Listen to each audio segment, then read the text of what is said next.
맨날 통화한다고 막 그만 하시고. 네, 사람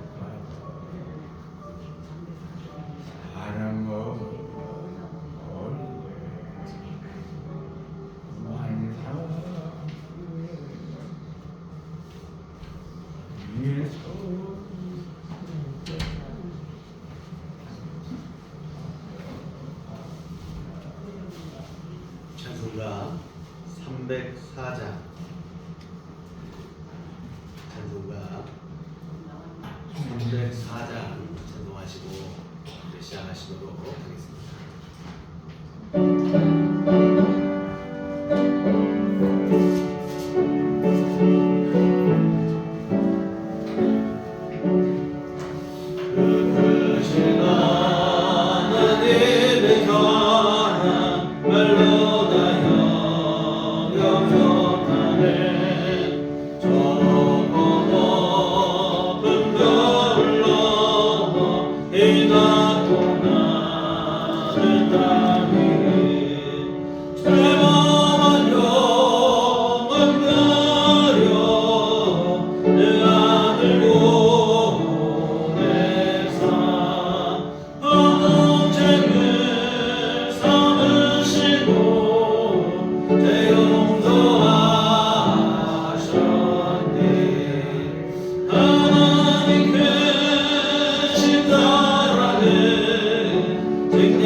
여호와는 나의 목자시니 내게 부족함이 없으리로다. 그가 나를 푸른 풀밭에 누이시며 쉴만한 물가로 인도하시는도다. 내 영혼을 소생시키고 자기 이름을 위하여 의의 길로 인도하시는도다. 내가 사망의 음침한 골짜기로 다닐지라도 해를 두려워하지 않을 것은 주께서 나와 함께 하심이라. 주의 지팡이와 막대기가 나를 안위하시나이다. 주께서 내 원수의 목전에서 내게 상을 차려주시고 기름을 내 머리에 부으셨으니 내 자리 넘치나이다. 내 평생의 선하심과 인자하심이 반드시 나를 따르리니 내가 여호와의 집에 영원히 살리로다. 아멘. 다 같이 자리에 일어나셔서 찬송가 8장 함께 찬송하시겠습니다.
전능하사 천지를 만드신 하나님 아버지를 내가 믿사오며 그의 아들 우리 주 예수 그리스도를 믿사오니 이는 성령으로 있게 하사 동정녀 마리아에게 나시고 본디오 빌라도에게 고난을 받으사 십자가에 못 박혀 죽으시고 장사한 지 사흘 만에 죽은 자 가운데서 다시 살아나시며 하늘에 오르사 전능하신 하나님 우편에 앉아 계시다가 저리로서 산 자와 죽은 자를 심판하러 오시리라.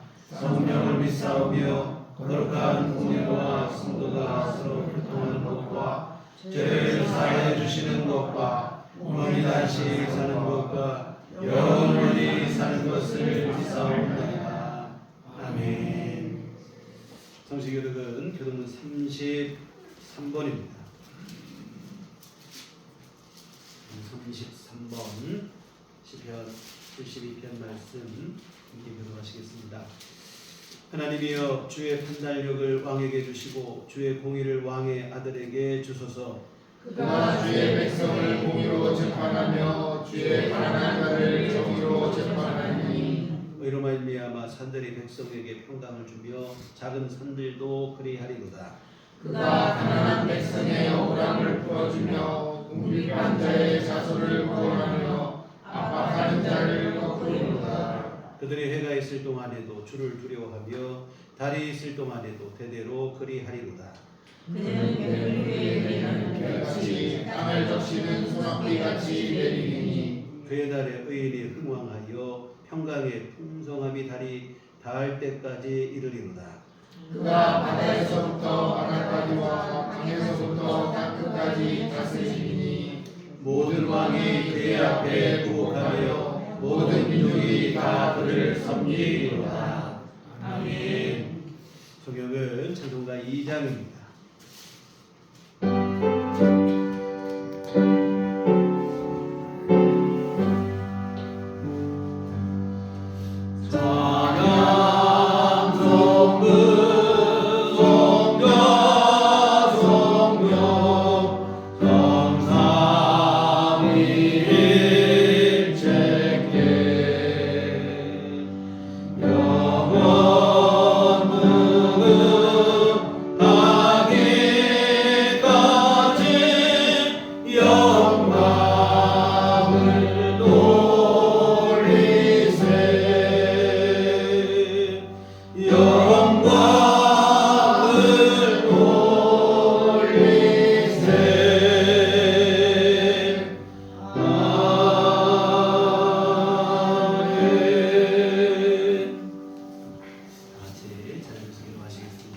김영희 목사님 기도하시겠습니다.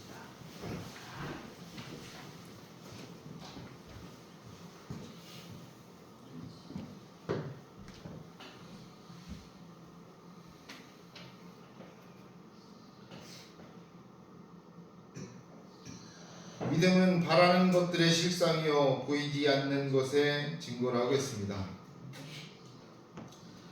믿음의 주여 또 온전하게 하시는 이 예수를 바라보자 라며 기도했던 올 한 해가 벌써 저물어 갑니다. 믿음의 주님을 믿는 우리들 교회 공동체의 일원임을 오늘 다시 한번 감사를 드립니다. 한 해를 보내는 거룩한 주님의 날에 진정한 믿음을 가지고 온 마음과 뜻을 다하여 예배하게 하시니 감사드립니다. 불법 개헌과 또 책임을 회피하고 민의를 거스리는 자들로 인한 국민들의 분노와 이로 인한 국내의 경제의 불확실성, 또 세계적인 경제의 저성장과 어려움, 또 전쟁의 공포와 환경 파괴로 인한 지구온난화 등으로 인해 정말 힘들고 어려운 한 해였습니다. 생명의 주님 때문에 일어날 수 있었고 그 믿음 때문에 감사할 수 있었습니다.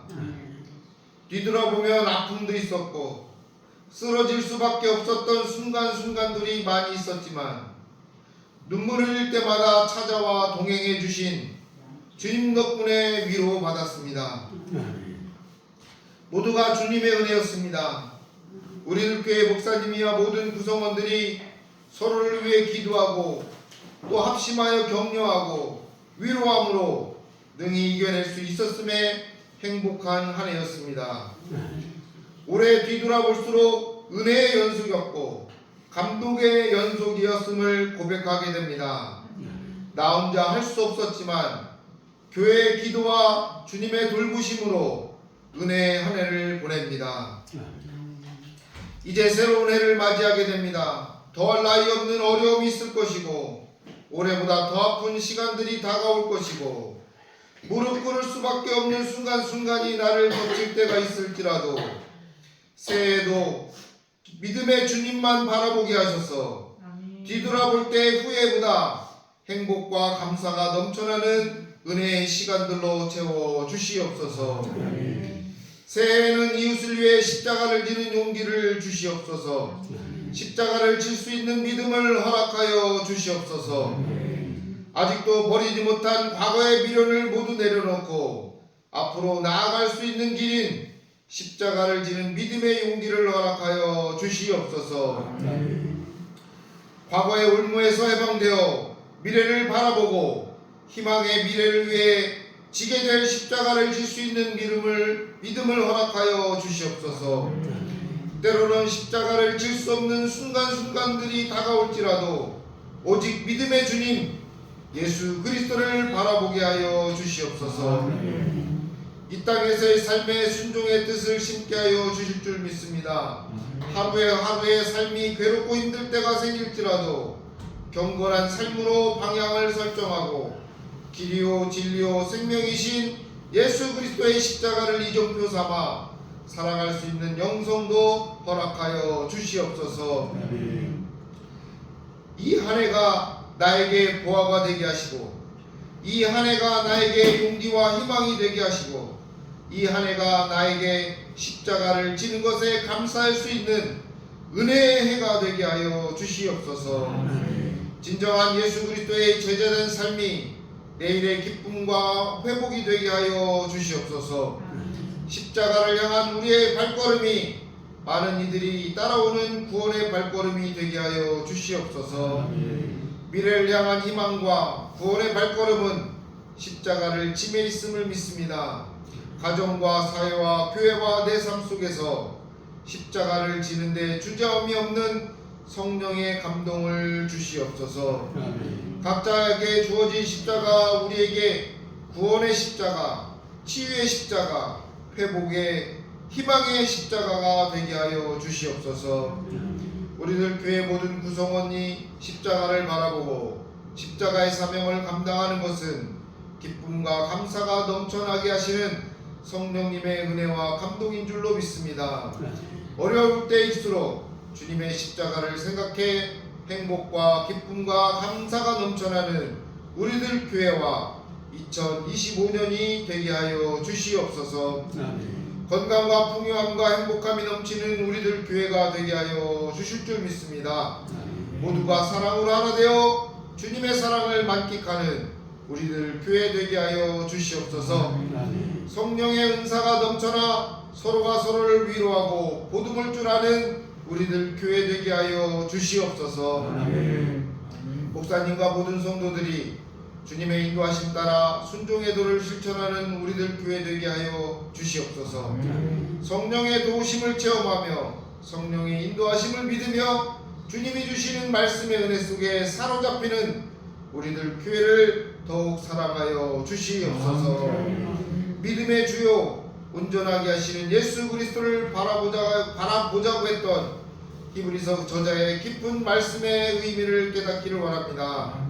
우리들 교회와 이곳에 속한 모든 성도들과 사업장을 온전하게 해주시기를 원하시며 이 시간 평강과 화평의 성령님 보내주시고 말씀의 은혜와 감동으로 인도하시고 온전하게 하시는 이 예배의 주인 되시는 평강과 화평의 주, 화평과 사랑의 주 예수 그리스도의 이름으로 간절히 기도합니다. 아멘.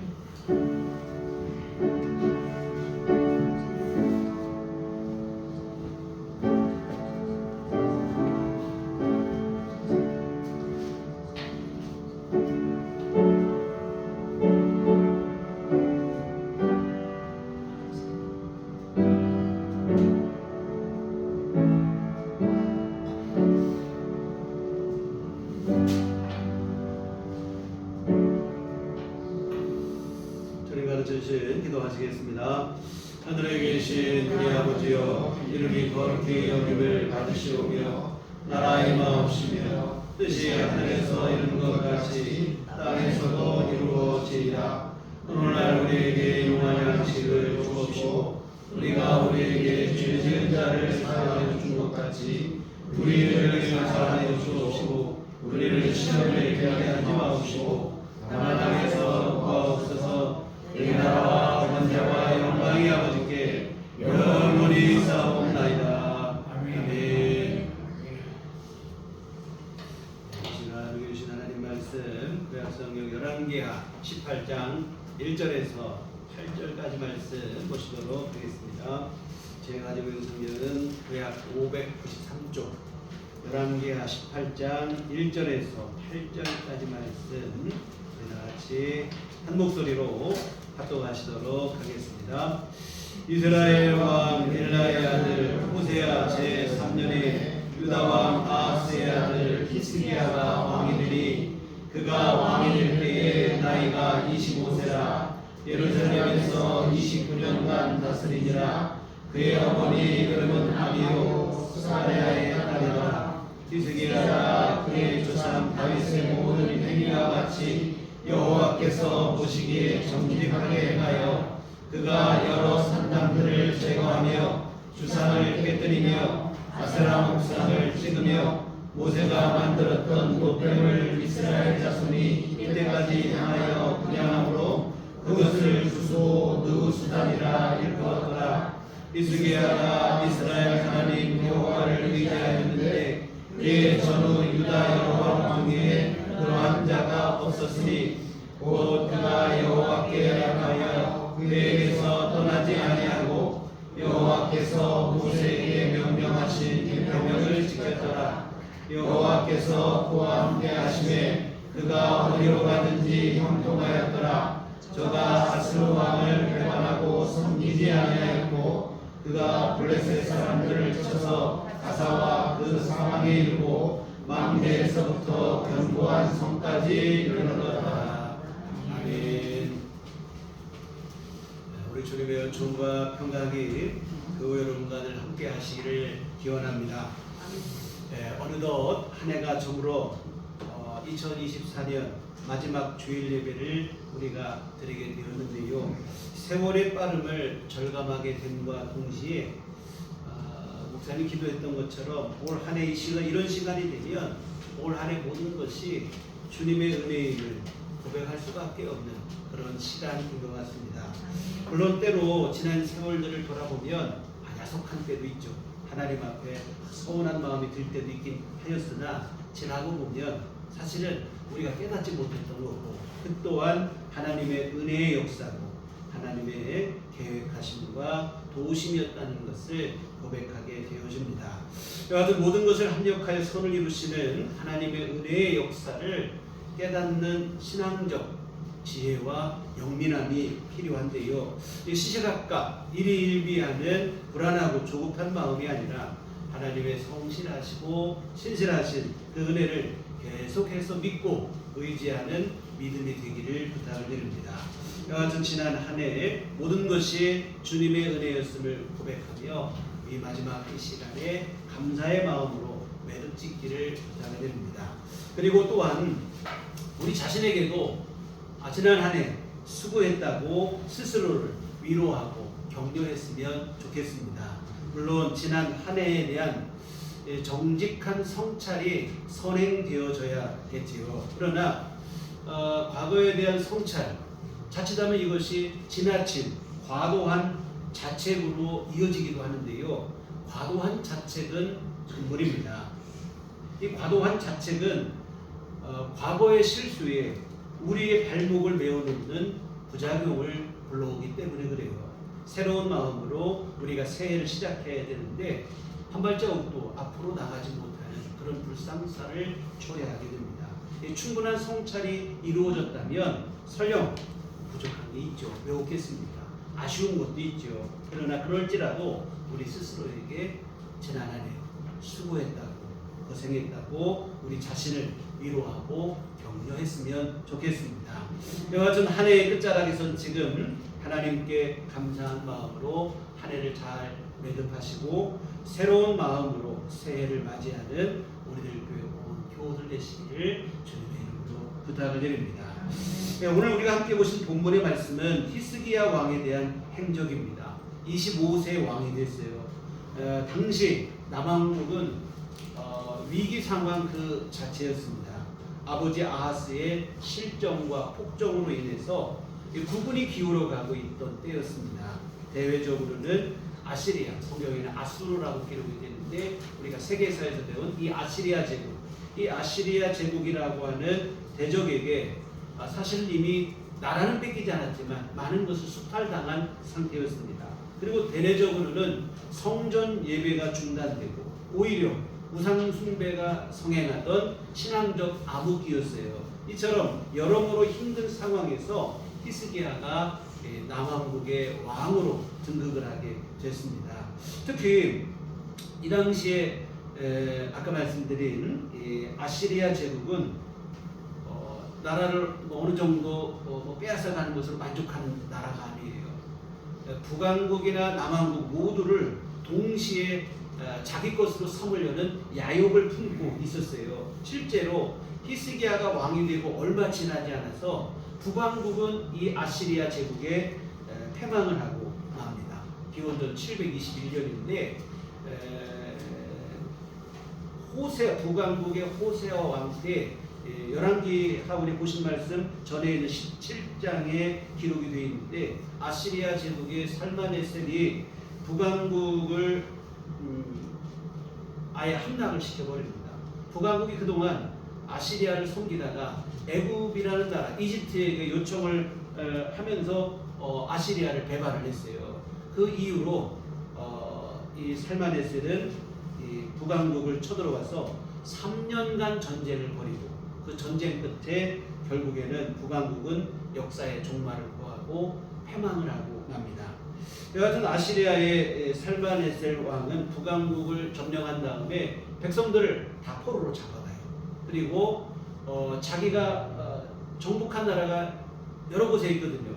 다른 지역의 국민들을 이스라엘 땅 그 수도 사마리아 성에다가 정복한 여러 민족들을 이주를 시켰어요. 결국 사마리아 성은 그동안 지켜오던 순수한 혈통, 아브라함의 후손이라고 하는 순수한 혈통을 상실하고 말아요.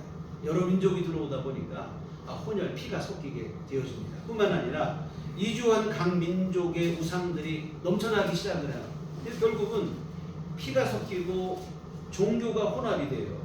그 이스라엘이 그동안 지켜왔던 순수성을 완전히 잃어버리게 된다 이 말입니다. 결국 이때부터 사마리아는 유대인들에게 있어서 가장 경멸의 대상이 돼요. 이방인보다도 더 못한 취급을 하는 것을 우리 복음서에 보시면 나오잖아요. 얼마나 유대인들이 사마리아 사람들을 경멸했는지 사마리아 사람들뿐만 아니라 사마리아 땅 자체를 부정하게 생각을 했어요. 그래서 예루살렘에서 북부에 있는 갈릴리로 올라가려면 이 중간에 있는 사마리아 성을 통과를 하는 게 가장 빠른 길이지만 부정하다는 이유로 유대인들은 그 땅을 들어가지 않습니다. 돌아서라도 먼 길을 돌아서 갈 망정 그 땅을 들어가지 않는 거예요. 그 정도로 사마리아 상을 부정하게 생각을 했는데 바로 이런 이유입니다. 나라가 패망하는 과정 속에서 민족이 섞이고 신앙이 섞였기 때문에 그렇습니다. 여하튼 히스기야 왕이 되었을 당시 남북의 두 나라가 모두 사실은 아시리아 제국에게 위협을 받고 있었어요. 히스기야의 어깨가 무거울 수밖에 없죠. 참 이거 나라가 위태위태하다 이 말이에요. 해야 될 일이 얼마나 많습니까? 나라의 지금 외적으로부터 나라를 지키는 국방력을 길러야 되기도 하고 경제도 안 좋은 경제도 살려야 되고 할 일이 많죠. 그런데 히스기야는 왕이 되고 가장 먼저 한 일이 무엇이었냐면 우상을 제거하고 성전을 수리하고 예배를 회복하는 일을 가장 먼저 했다고 하는 사실입니다. 오늘 4절에 보면 그가 여러 산당들을 제거하며 주상을 깨뜨리며 아세라 목상을 찍으며 모세가 만들었던 놋뱀을 이스라엘 자손이 이때까지 향하여 분향함으로 그것을 부수고 누후수단이라 일컬었더라. 사실 지금까지 어느 왕도 제거하지 못한 게 산당인데 히스기야가 산당을 제거합니다. 산당은 솔로몬에 의해서 성전이 지어지기 전에 성전이 없던 시기에 하나님을 예배하던 그런 장소였어요. 그런데 이 산당은 어찌된 일인지 성전이 완공된 이후에도 사라지지 않고 계속 남아 있었어요. 문제는 이 산당 예배가 신앙을 잘 지키는 그런 하나님을 예배하는 그런 예배 형태로 계속 남았으면 문제는 없겠는데 결국에는 이 산당은 오히려 예배는 점차 가나안 우상을 닮아가고 우상 숭배와 혼합되는 그러한 일들이 벌어졌습니다. 그래서 결국은 산당은 이스라엘 신앙을 부패하게 하는 그 장소로 이렇게 작용을 하고 맙니다. 그런데 이 산당 예배가 너무 보편화됐어요. 그러다 보니까 이 산당을 제거하지를 못하는 거예요. 히스기야 왕의 전에도 나름 그래도 신실한 믿음을 살려고 했던 왕들이 있었지만 다른 것은 모두 해봤는데 산당을 제거하는 일은 하지를 못했어요. 그래서 보면 성경에 보면 하나님 앞에 정직히 행하였으나 산당은 제거하지 아니하였으므로 이 열왕기서에서 자주 반복되던 구절입니다. 이 백성들의 반발이 무섭기 때문에 그렇죠. 제거하는 것이 산당을 없애는 게 하나님의 뜻인 것은 알아요. 그런데 백성들의 반발이 두렵다 보니까 하나님의 뜻인 걸 알면서도 하지를 못했어요. 그런데 히스기야는 단호하게 오늘 본문에 보면 산당을 제거했습니다. 백성들의 반발을 몰라서 그러냐? 아닙니다. 히스기야도 알죠. 그러나 무엇이 하나님이 원하시는 뜻인지를 히스기야는 먼저 그것을 생각을 한 것입니다. 백성들의 반발보다 하나님의 책망을 더 두려워했던 것입니다. 또한 백성들의 반발보다 산당을 제거했을 때 하나님께서 내려주시는 은혜가 더 크다는 사실도 알았던 것입니다. 이에 어느 왕도 시도하지 못한 산당 제거를 과감하게 단행을 하게 되어지는데요. 그리고 또한 오늘 말씀에 보면 각종 우상을 제거합니다. 그래서 보면 아세라 목상과 주상과 여러 우상들을 제거했습니다. 또한 이 당시 어떤 일을 했냐면 이스라엘 사람들이 숭배하고 있던 놋뱀도 느후수단이라 명하고는 깨뜨려 버렸어요. 이 놋뱀은 뭐냐면 출애굽할 당시 그 과정에서 모세가 하나님의 명을 받아서 만들었던 것입니다. 백성들이 출애굽하는 과정에서 여러 가지를 원망을 했는데 길이 험하다고 모세를 찾아와서 하나님을 원망하고 모세를 원망하고 불평하고 이런 일을 했어요. 그러니까 하나님께서 뭘 보내셨냐면 불뱀을 보내셔서 원망하는 이스라엘 백성들을 물어서 죽게 하시는 심판을 내립니다. 그제서 백성들이 두렵죠. 모세에게 찾아와서 내가 잘못했다. 우리가 원망 불평한 우리 잘못이라면서 잘못을 뉘우칩니다. 이에 모세가 하나님께 백성들을 위해서 기도했더니 하나님께서 모세에게 너희 그러면 내가 용서하겠다 하면서 놋으로 뱀의 형상을 만들어서 장대에 높이 달라는 거예요. 그리고 백성들로 하여금 그 장대에 달린 놋뱀을 쳐다보면 불뱀에게 물렸을지라도 죽지 않고 살게 될 것이다. 여하튼 놋뱀은 이스라엘의 잘못에 대한 하나님께서 용서하신다는 용서의 증표로 만들어주신 게 놋뱀입니다. 근데 문제는 이 놋뱀을 그렇게 보고 불뱀에 물렸다가 죽지 않고 살고 고침받고 이러고 끝났어야 되는데 백성들이 그 놋뱀을 그때부터 숭배하기 시작하는 거예요. 사실은 놋뱀은 하나님께서 다시 말씀드리지만 용서의 증표로 주신 것에 불과한데 그것을 너무 신봉한 나머지 오히려 하나님처럼 섬기는 거예요. 물론 하나님은 눈에 안 보이니까 그동안 하나님 섬기면 답답했는데 놋뱀은 형상으로 보이니까 얼마나 섬기기가 좋아요. 그래서 놋뱀을 숭배하고 섬기고 그렇게 했다 이 말입니다.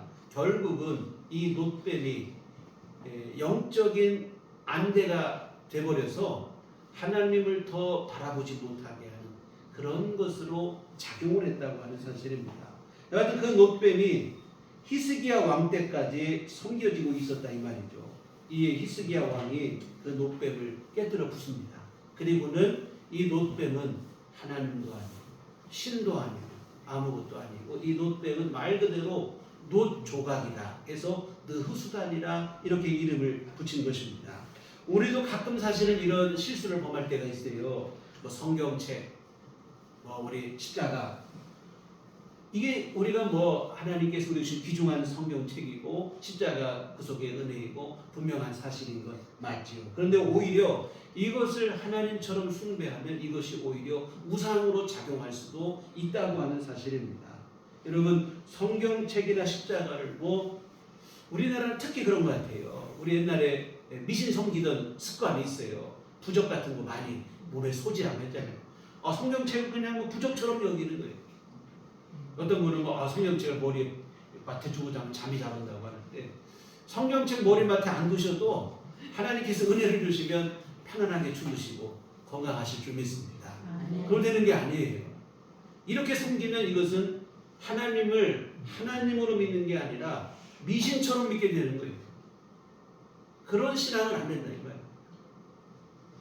여하튼 느후수단, 놋뱀을 섬겼던 게 그런 일인데 히스기야는 아니다.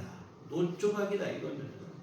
하나님은 하나님이시고 이건 아무것도 아니다 이렇게 얘기를 하는 것인데요. 여하튼 히스기야 왕은 왕이 되자 가장 먼저 산당과 각종 우상을 제거하는 일을 시작합니다. 그리고 동시에 또 뭘 했냐면 성전을 수리하고 정화하는 일을 했다 이 말입니다. 우리 열왕기에는 이 내용이 잘 기록이 안 되어 있는데 역대기에는 이 당시의 상황을 자세하게 설명을 했는데 역대하 29장부터 31장까지 무려 석장에 걸쳐서 이 일을 기록하고 있어요. 성전을 수리하고 제사장과 레위인들, 예배 종사자들이죠. 이분들을 재정비하는 거예요. 왜 이런 일을 했냐면 히스기야 왕의 아버지, 지난 시간에 잠깐 언급을 해드렸는데요. 우상 숭배에 열광적이었던 사람이에요. 그러다 보니까 이 히스기야의 아버지가 왕으로 있을 당시 성전에서 제대로 된 예배가 드려지지 않습니다. 제사장과 레위인들조차도 타락하게 되고 추락하게 되고, 히스기야가 사실 너무 안타깝죠. 그러나 엄연히 아버지가 임금으로 계시고 자기는 어린 아들이다 보니까 힘이 없어요. 가슴에 그냥 안타까운 마음이 있고 거룩한 울분이 솟아나지만 두고 보는 수밖에 어쩔 수가 없었어요. 그러다가 자신이 드디어 왕이 되고 나니까 왕이 되자마자 가장 먼저 다른 일 하는 게 아닙니다. 우상을 제거합니다. 그 성전을 수리하는 거예요. 이 모든 것은 다 무슨 일이냐면 그동안 잘못되어진, 드려지지 않았던 예배를 바르게 회복하는 일을 한 일이라고 하는 사실입니다. 다시 말씀드리지만 히스기야가 왕이 되었을 때 해결할 숙제들이 많았어요. 경제도, 국방도, 외교도 다 무너진 상황이었습니다. 그러나 히스기야는 그런 것보다 우리나라의 더 근본적인 문제는 따로 있다고 판단을 했어요. 바로 뭐냐면 하나님 앞에 바른 믿음이 되지 못하는 것, 하나님 앞에 올바른 예배를 드리지 못하는 게 가장 근본적인 문제라고 깨달은 겁니다. 그래서 하나님을 섬겨야 되는데 하나님 등지고 우상을 섬기는 것, 이것이 지금 이 나라의 문제의 핵심이라고 파악을 했습니다.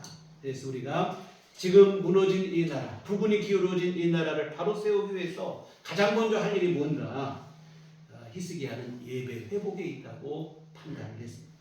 역대하 29장 6절에서 9절에 보시면 히스기야 왕이 제사장과 레위인들을 모아놓고 성전을 수리할 것을 부탁하며 이런 얘기를 합니다.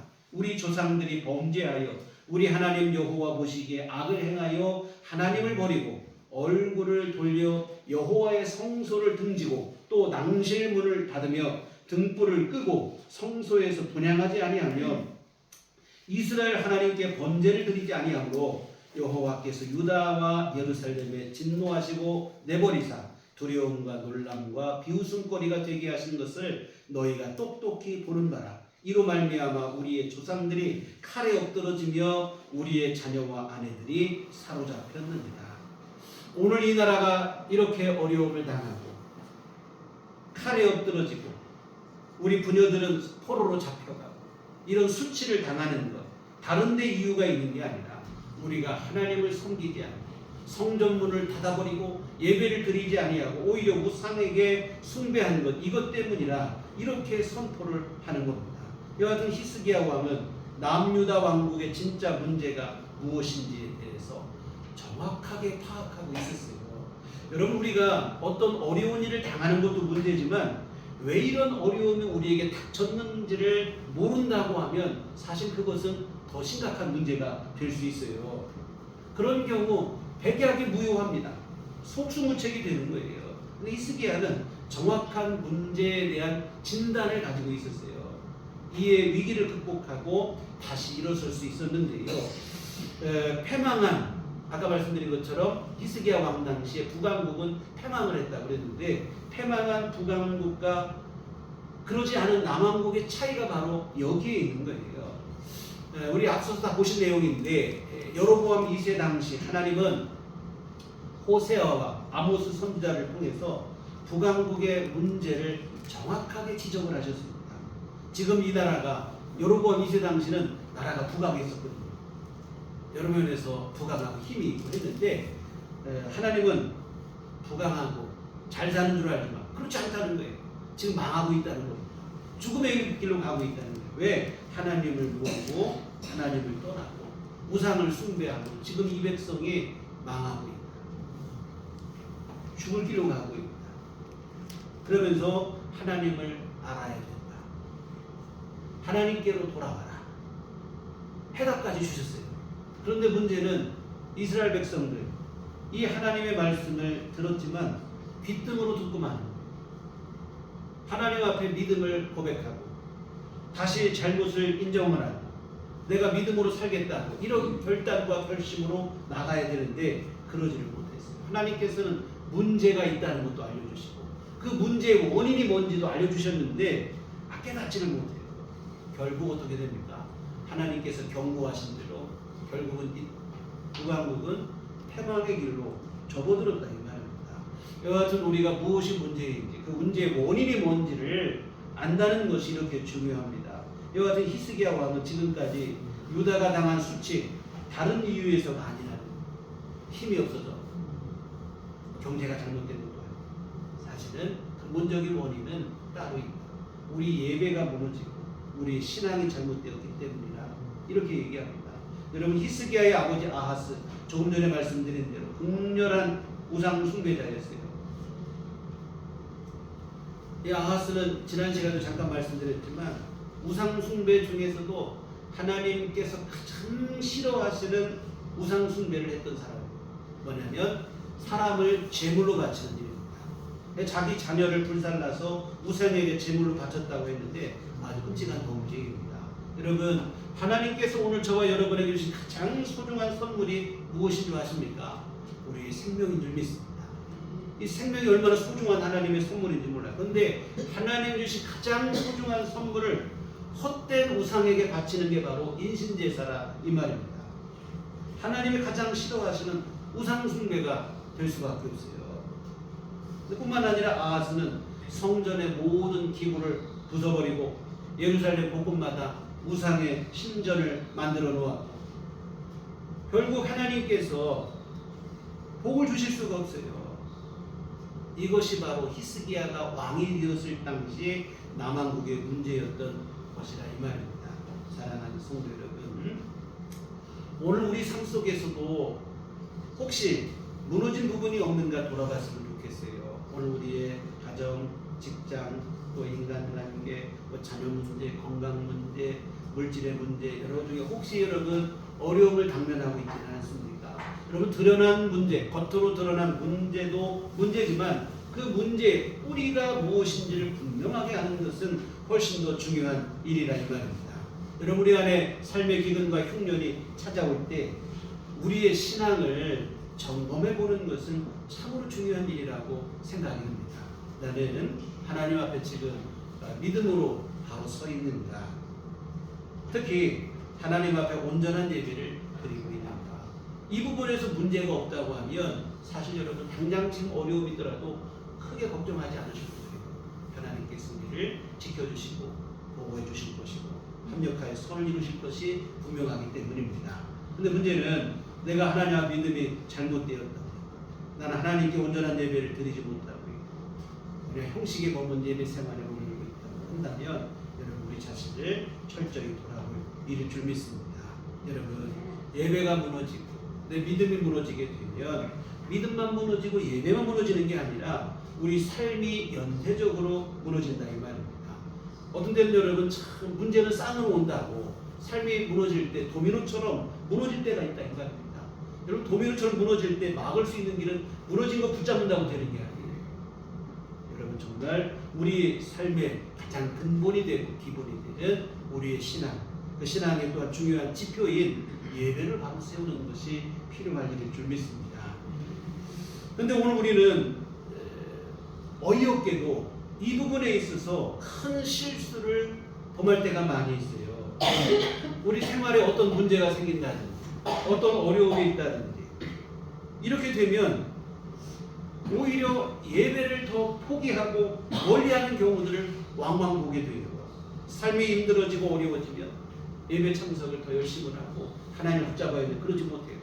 기도 시간부터 줄어들게 돼요. 여러분 문제가 있고 어려움이 닥칠 때 그때가 사실은 더욱 우리가 하나님을 의지해야 할 때입니다.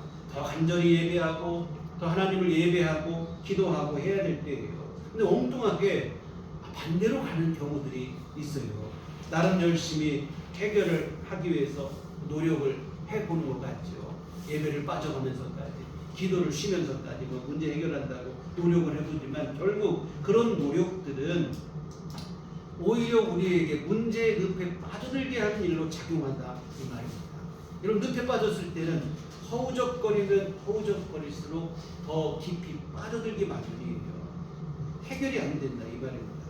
여러분 삶이 힘들고 어려울수록 더욱 우리의 믿음에 집중하시고 하나님께 가까이 나아가시고 더욱 예배를 힘쓰시고 그 예배를 통해서 하나님의 은총을 입는 일에 힘쓰시기를 부탁을 드립니다. 그때 비로소 우리가 문제를 돌파하고 극복하게 되어지겠고 여하튼 예배 회복을 통해서 성경에 보면 위기를 극복하고 문제를 돌파한 사례들이 많이 있습니다. 오늘가 보신 히스기야가 뭐 대표적이죠. 무너진 나라를 다시 세우는데 예배를 통해서 다시 세운 사람이 히스기야입니다.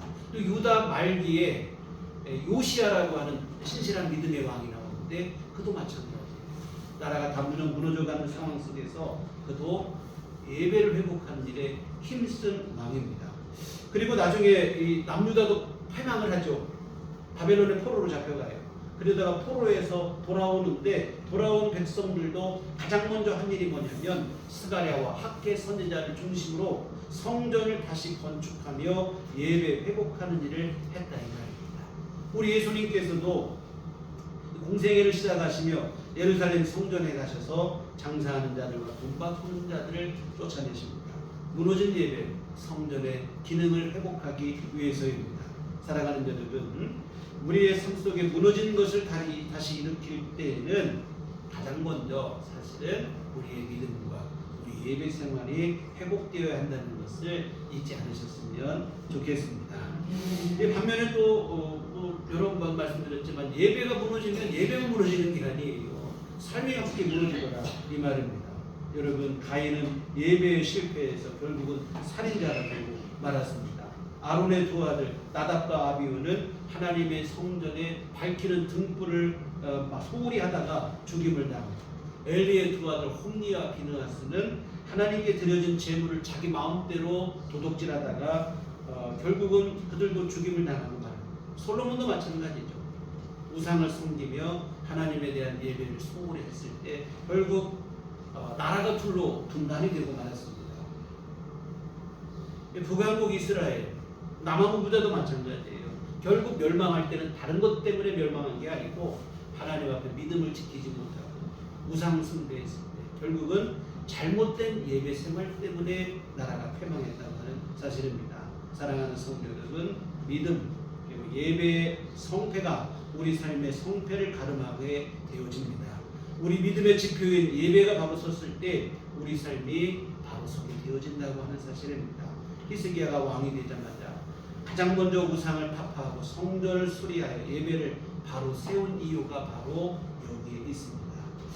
여하튼 히스기야는 이 우상을 타파하고 성전을 수리하고 예배 회복하는 일을 얼마나 열심히 했냐면 왕이 되고 첫날부터 했어요. 역대기 기록에 보면 왕이 되고 뭐 대관식하고 뭐 나중에 한 게 아니고 왕이 된 날 첫날에 이 일을 시작을 했습니다.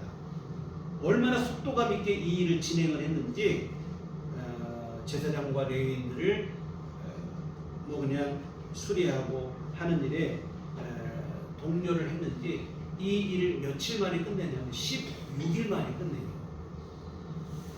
여러분 히스기야 이게 참 공교로운 숫자인데 히스기야의 아버지 아하스 성전을 무너뜨리고 우상 숭배 열심히 한 그 사람은 몇 년 동안 그 일을 했냐면 16년 동안 했어요. 16년을 나라를 다스리면서 아하스는 성전을 무너뜨리고 예배를 무너뜨리고 우상 숭배 그 일을 했는데 히스기야는 공교롭게도 그 일을 온전히 돌려놓는데 며칠 만에 하냐면 16일 만에 그 일을 다 했다는 사실입니다. 히스기야의 열심이 얼마나 대단했는지를 확인할 수 있는 장면인데요. 여하튼 히스기야 무너진 예배를 바로잡고 그 일을 힘써 감당하고 나니까 하나님께서 히스기야의 이런 열심에 대하여 하나님이 감동을 안 하실 수가 없죠. 오늘 5절에 보면 히스기야가 이스라엘 하나님 여호와를 의지하였는데 그의 전후 유다 여러 왕 중에 그러한 자가 없었으니 성경은 히스기야를 뭐라고 합니까?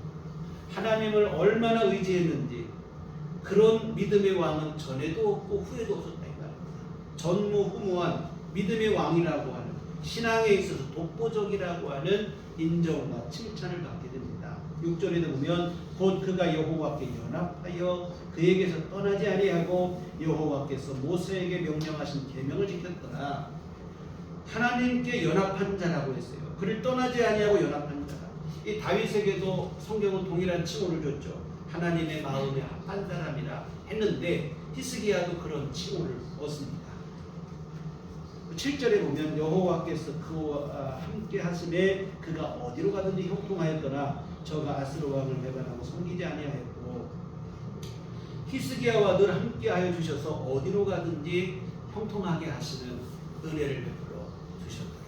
참 여러분 우리가 어디로 가든지 형통한다면 이보다 더 좋은 일이 어디 있겠습니까? 그런데 이런 은혜는 누가 있는가? 하나님에 대한 열심을 품은 히스기야와 같은 이런 사람에게 하나님이 그런 은혜를 주셨다고 하는 사실입니다. 여하튼 지금까지 보신 것처럼 히스기야 전 그 아버지 예배를 무너뜨렸을 때 나라가 무너졌어요. 그런데 히스기야가 왕이 되어서 예배를 회복하니까 무너졌던 모든 것이 동반하여 회복되는 역사가 일어났다는 사실입니다. 여러분 예배는 오늘 우리 삶의 기초입니다. 기초가 튼튼해야 건물이 안전하듯이 예배가 바로 서야 우리 삶도 안전하게 되어진다고 하는 사실입니다. 아무리 화려한 건축물도 기초가 잘못되면 쉽게 무너지는 거예요. 우리 삶의 여러 외적인 이력과 조건들이 아무리 좋아도 믿음의 기초가 받쳐주지 않으면 우리 삶이 온전히 설 수가 없다는 사실을 잊지 않으셨으면 좋겠습니다. 내 삶의 버팀목은 다른 데 있는 게 아니에요. 하나님 앞에 온전한 예배를 드리는 삶 속에서 기인된다는 것을 잊지 마시기를 주의 이름으로 부탁을 드립니다. 사랑하는 성도 여러분, 오늘 여러분의 예배 생활은 안녕하신지요? 하나님께서 기뻐 받으실 만한 예배를 드리고 있습니까? 하나님의 은혜가 누려지는 예배 생활을 하고 계십니까? 혹시 타성에 젖은 형식적 예배는 아닌지 돌아보았으면 좋겠습니다. 여러분, 형식과 습관이 아니라 전심을 다하는 예배가 됐으면 좋겠습니다. 정말 바라기는 우리들 교회 온 교우들 평생에 하나님 앞에 온전한 예배자로 사셨으면 좋겠습니다. 일단 부탁을 드리기는 모든 예배에 일단은 빠지지 마시기를 부탁을 드립니다. 오늘이 1년 중에 마지막 주일 예배인데요. 참 잘 오셨어요. 다음 주 또 이제 1년 52주 예배가 또 시작이 된다 이 말이에요. 바라기는 한 번도 빠지지 않으셨으면 좋겠습니다. 여하튼 안 빠지는 게 참 중요합니다.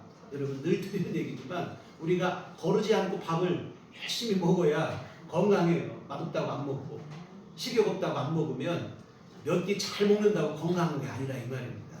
몇 끼 맛없어도 먹고 우리가 여러분 어떤 날은 참 은혜도 못 받고 갈 때도 있어요.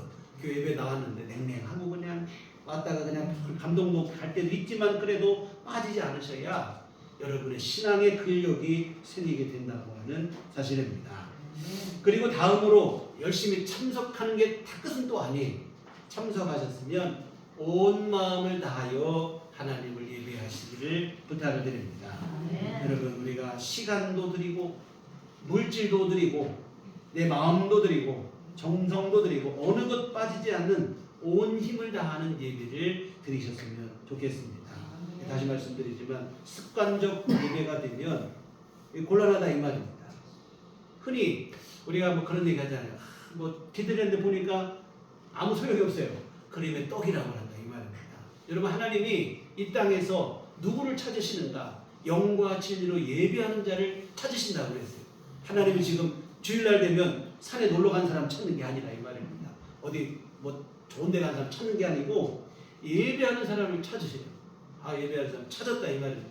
근데 보니까 예배하는 사람 찾아서 봤는데 마음을 다하지 않고 온 힘을 다하지 않고 형식적이고 습관적인 예배를 드린다면 하나님께 그 예배는 뭐가 되느냐? 그림의 떡이 되고 만다 이 말입니다. 하나님을 실망시키는 거예요. 여러분 참석했다고 다 된 게 아니고 온 마음과 뜻을 다하여 예배 드리시기를 부탁을 드립니다.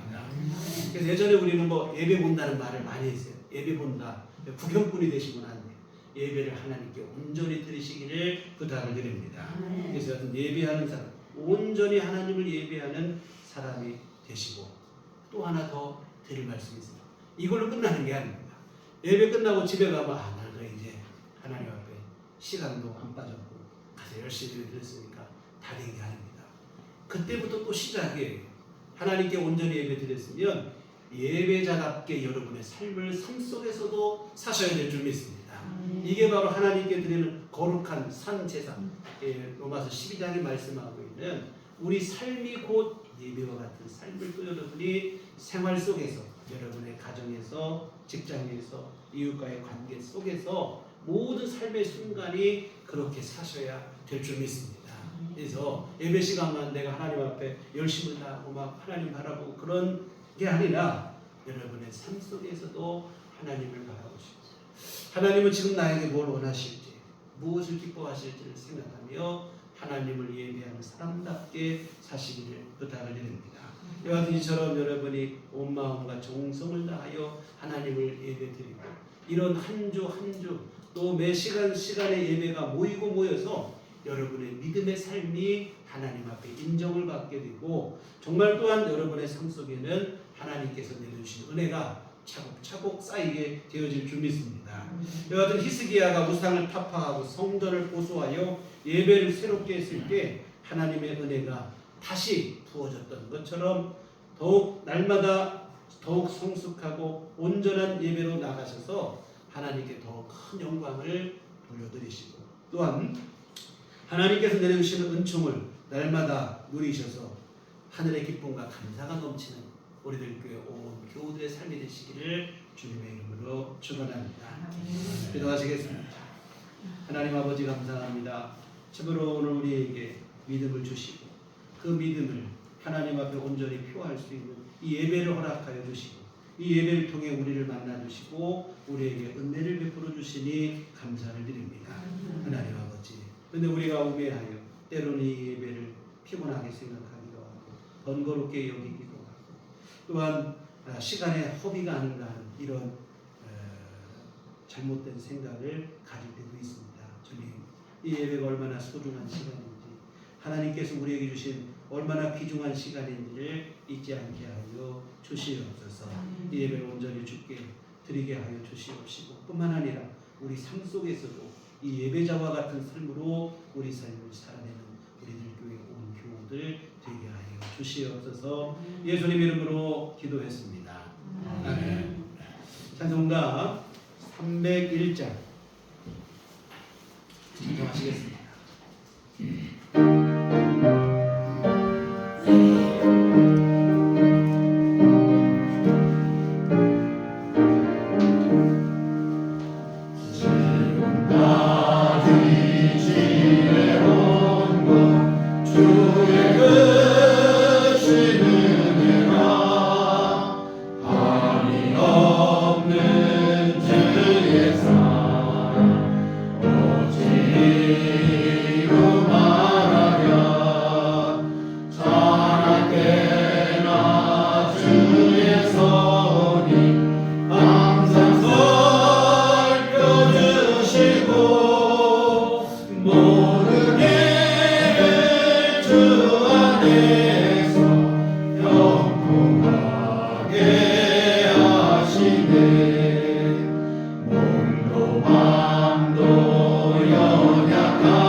기도하시겠습니다.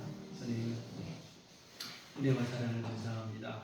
지난 한 해 동안에도 우리 삶 속에 언제나 함께 하시고 돌보시고 아버지 하나님의 선하신 역사하심으로 인도하심을 감사를 드립니다. 하나님 아버지, 여기까지 오게 된 모든 것이 주님의 은혜임을 고백합니다.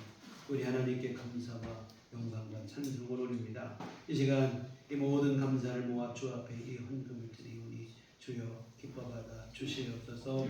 하나님의 선하신 뜻 이루게 복을 내려 주시옵시고, 또한 아버지 하나님 앞에 진심 어린 감사로 이 예배를 드리고 귀한 헌금을 드리고 온 마음을 드리며 감사를 고백한 우리 모든 성도들을 주님 기억하여 주시옵소서. 아버지 하나님, 지금까지도 주께서 도우시고 인도하셨던 것처럼 이후의 삶 속에서도 하나님 동일하게 함께하여 주시고 영원까지도 우리 삶을 책임져 주시옵소서. 주께서 함께하시고 돌보시고 인도하시어 주 안에서 진정으로 복된 삶이 되게 하시고 하나님의 은총 안에 진정으로 하나님께 영광이 돌리는 우리의 삶이 하나님 앞에 인정받는 그런 삶이 될 수 있도록 주께서 도우시고 하나님 함께해 주시옵소서.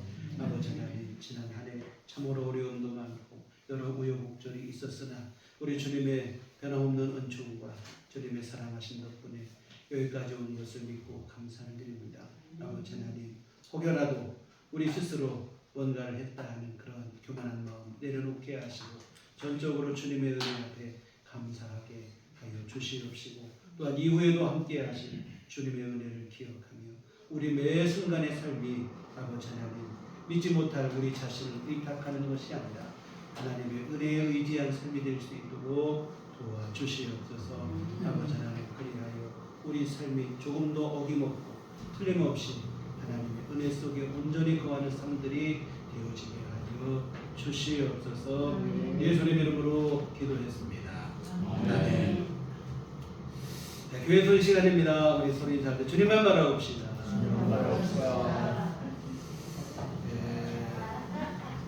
올 한 해가 이제 저물고 이제 새해가 며칠 안 남았어요.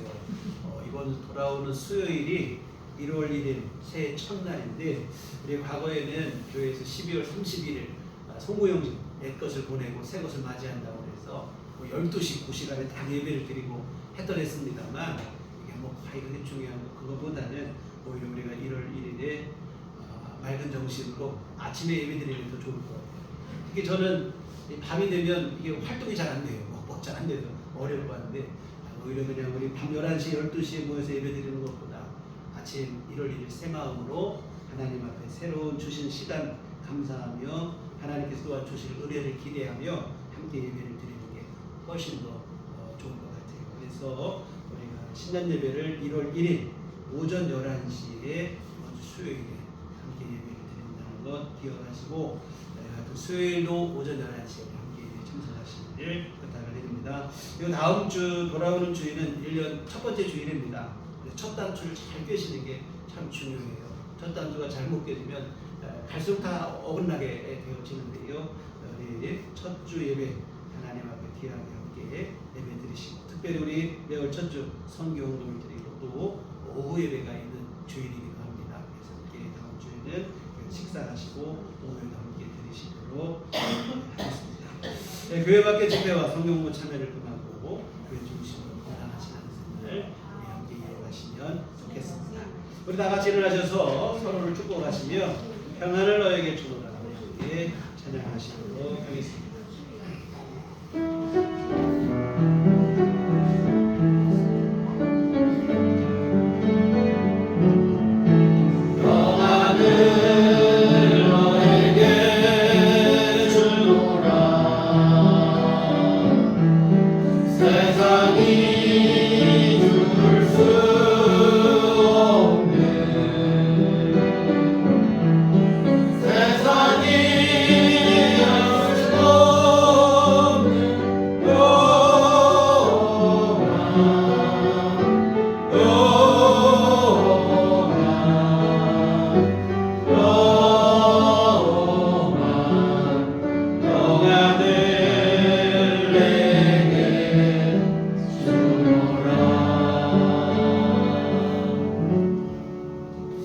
오직 성령이 너희에게 임하시면 너희가 권능을 받고 예루살렘과 온 유대와 사마리아와 땅끝까지 이르러 나의 증인이 되리라. 우리가 주의 증인이 되겠습니다. 이제는 우리 주 예수 그리스도의 구속의 은혜와 하나님 아버지의 극진하신 사랑하시기와 성령님의 위로교통 역사 그만함도 충만하시니 오직 주를 예배하며 하나님 내려주시는 은혜 아래 믿음의 삶을 살기를 소원하고 다짐하는 주의 모든 자녀들의 심령 위에 지금부터 영원토록 함께 하시기를 간절히 축원하오